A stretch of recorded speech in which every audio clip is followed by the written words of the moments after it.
Bir ayətdə isə Allah Teala Ən'am surəsində belə buyurur.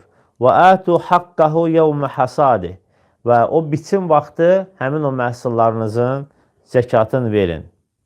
Başqa bir ayətdə Tövbə surəsində Allah Teala belə buyurur. İnnəməs sadaqatu lil fuqarai vel məsəkin vel amilin aleyha vel muallafati qulubihim və fir riqabi vel galimin fi sabilillahi və ibnis sabil faridatan minallah vallahu alimun hakim.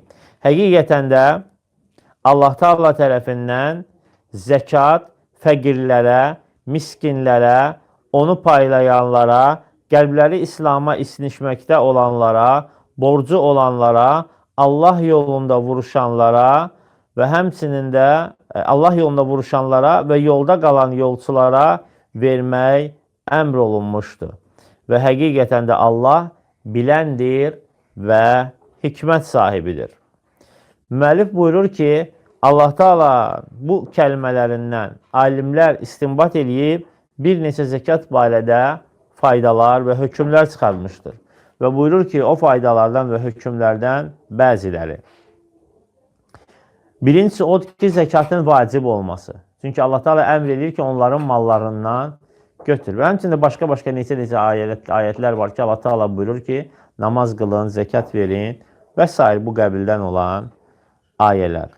Və sözsüz ki, yəni bunun öz təfsilatı var. Hər maldan zəkat çıxmır. Hətta zəkat çıxan malların da özünün miqdarı var, vaxtı var, qədəri var və beləcə.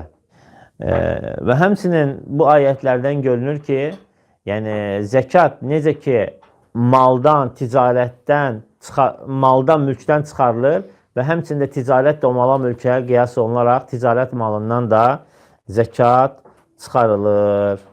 O şeylər ki, satış üçün nəzərdə tutulur, satış üçün niyyəti olur, artıq o şeylərdən də zəkat çıxarılır. Və həmçinin də əkin-biçinin tələbəzindən. Lakin bunun vaxtı odur ki, bunun nisabı bir il gözləmirsən, əkin-biçinin haçan ki, biçildisə, o məhsul götürüldüsə, əldə olunsa, artıq onun zəkatın o vaxt verilməsi daha münasibdir. Və ona görə Allah Teala deyir ki, biçim vaxtı malınızın zəkatını verin. Niyə görə?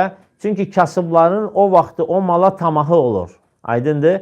Və həmçinin o malın sahibinin də o vaxt çıxarması onun üçün daha asan olur ki, malı əldə etdiyi zaman artıq onun zəkatını çıxardır. Amma başqa mallara gələndə isə mütləq onun üzərindən bir il keçirməli. İstər ticarət malı olsun, istərsə də yatar mal olsun.